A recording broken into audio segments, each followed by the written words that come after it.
Hi, I'm Stefan, the BMW DIY guy, and do you want yellow DRLs on your BMW? I'll show you how.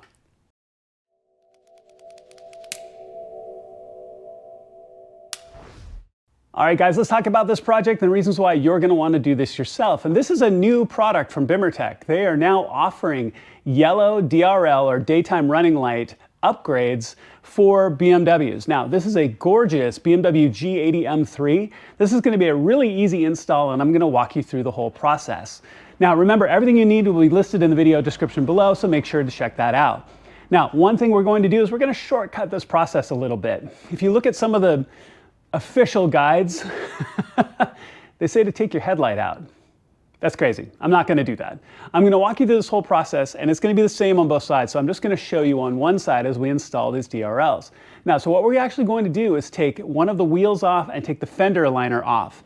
That way we can get to the two locations where these LED boards are. One is on top, underneath the hood. One is on the back side of the headlight, but if you take out the fender liner, it's really easy to get to it. There is no reason to go through the time, trouble, and effort to take the whole headlight out just to get to the back of the headlight itself. So what we are going to do is we're going to jack up one side. I'm always going to say this, whenever you put your car in the air, please be careful. Always make sure to use a jack and jack stand.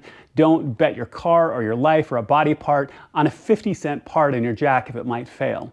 Okay, so we're going to get one side up and get it up in the air and walk through taking the wheel off. Now, before we do that, and it takes a 17-millimeter wheel lug socket, make sure to loosen your wheel lugs before you get your car in the air. So we're going to loosen. I'm going to loosen the lugs, get the car up in the air, pull the wheel off, and then we're going to pull the fender liner. I know that's a lot, but let's get started. It's really simple. All right, so looking here under the hood, this is the piece we're going to be pulling off for the top. It's two T20s, but we're going to get to that in a second. Let's do the slightly more complicated one first. So clearly I've got the driver's side wheel off. We're going to take the fender liner off.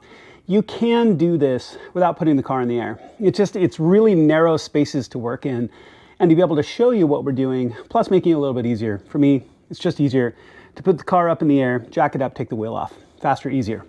So you have a whole series of 10-millimeter screws all the way around the perimeter, one up here in the middle. Take all of those out, take your fender liner out, and we'll see a big radiator piece just like that top one right here in the back of the headlight. So go ahead and take your fender liner out next. All right, very similar to the one on top. You can see the radiator set up right here. There's a T20 right here and a T20 bolt right here. You can also, when you look from the top down, you can see it really easily right there. It's the advantage that the G80s have over being a little bit bigger frame than the G87s. These are much easier to get to. So go ahead and undo both of those T20s and gently pull this away. There'll be a big wide cable plugged into the circuit board here when you pull it off. Gently pull that off, and I'll show you what it looks like when this is out. All right, so it's hanging loose. I haven't unplugged it yet, but I want to show you a quick trick.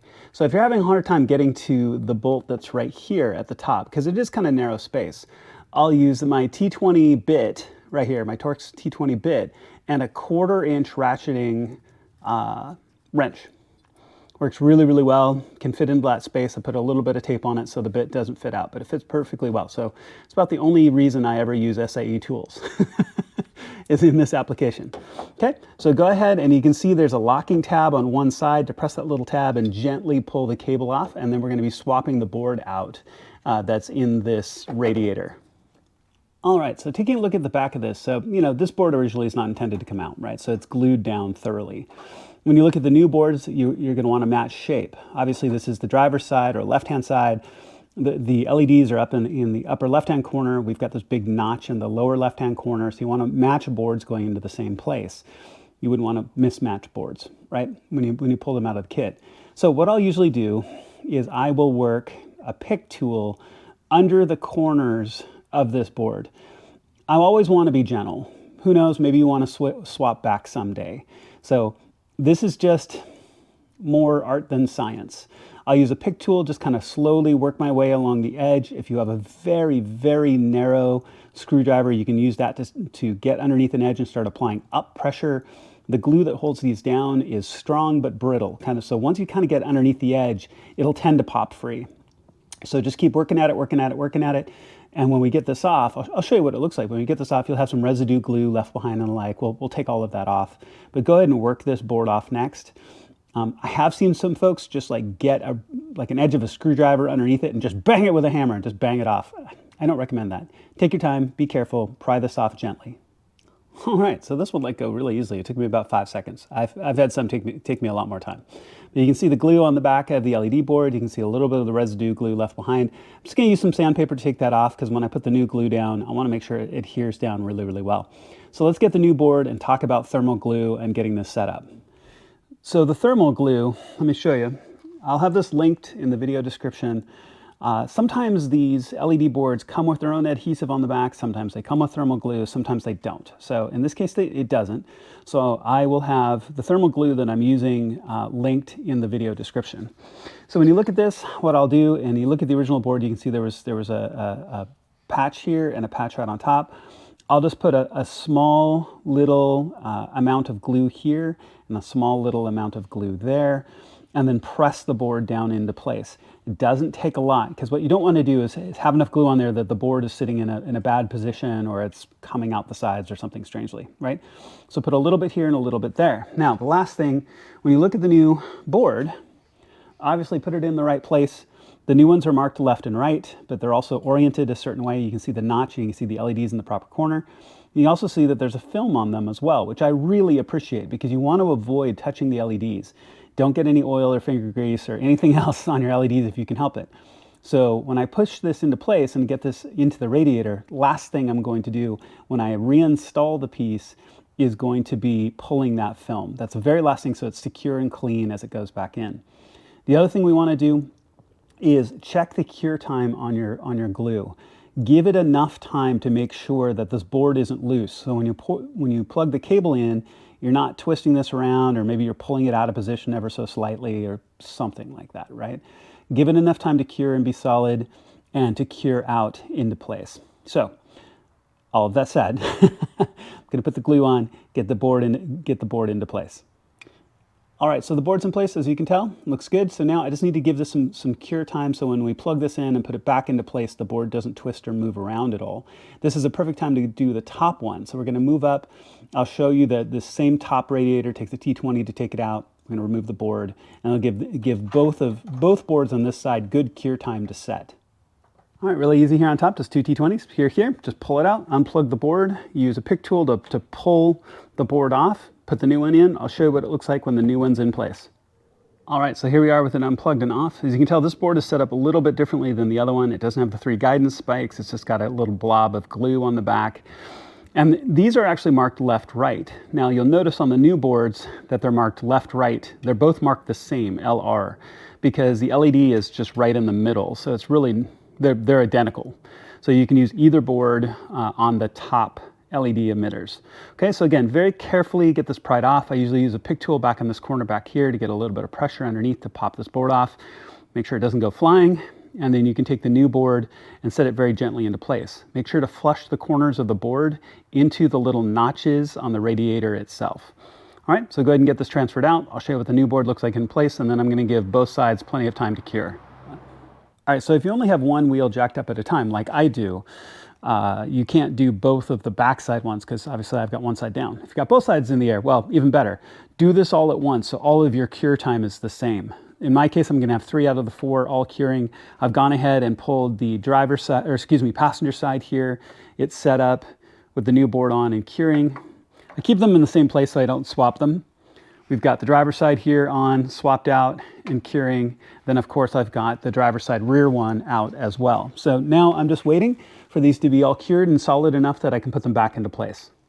All right, y'all, so it's been about 20 minutes. Wanted to give glue time to set. It's in pretty solidly, it doesn't move around anymore. So I'm gonna pull that film off. I'm gonna plug the board back in and then very gently fit it back up into place and set it in. And then go ahead and get these screws put back in. They just have to be snug. They're metal into plastic, so don't over crank on them. So go ahead and get this back in. We'll look at the top ones, get the top ones back in. And then at that point, you're just gonna duplicate the same process over on the other side. Obviously, I haven't done it yet, but I'm not gonna show it because it's the exact same thing.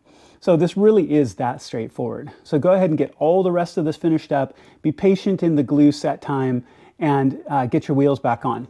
So once that's all done, I'll show you getting the wheel back on. Really straightforward, torquing the lug nuts back down, and you're good to go. All right, so once that assembly's back into place, go ahead and fit your fender liner back in. Just get it all nice and fit back up into place. You'll put all those 10mm screws back in, and then we'll put the wheel back on next. So just slid the wheel back up into place. I'm a big fan of these wheel pins that you can get. It makes it really easy just to guide the wheel into place and then swing it until you feel it get against the inner ring of the hub. So these are really nice to have. You can get them from a bunch of different places. I have several from a couple of different vendors. They really are really nice to be able to deal with sometimes really heavy OEM wheels. Okay, so put your lugs back in a star pattern. Obviously I'm still missing one, but just put them back in a star pattern down and snug. Put the wheel on the ground, and then you will torque them down. I'll have the proper torque values for you in just a second. All right, y'all, so both sides are done. Had enough time for the glue to get tacky and set into place. Thermal glue normally takes about an hour, hour and a half to dry completely, but after about 25 minutes, it's tacky enough you can put the pieces back together. Car's back on the ground. The lug bolts are at 140 Newton meters as typical for G80s. So let's check it out. Let's see, yeah. This yellow on blue is absolutely fantastic. Looks really good all the way around. I love this. This is great. That looks really, really good. So what a great color combination for this particular car. As you can tell, this install isn't hard. Only takes a few simple tools. So go ahead and make sure that your wheels are set, everything's put back together, and go ahead and put your tools away. All right, y'all, all done. Clean up and put your tools away. And this really is a simple project. Only requires a couple of tools to get it done, and just a little bit of patience, especially while letting the glue dry. So looks fantastic. That blue on yellow, man, that is such a great color. So that G80 is gonna look absolutely fantastic with this upgrade. I'm really grateful for Bimmertech to make such an easy product to work with. You can tell the install is not hard. Thank you so much for watching. Please make sure to click like and subscribe. It makes a genuine difference to my channel, and I would truly appreciate it. Thank you so much for watching. I'll see you on my next video.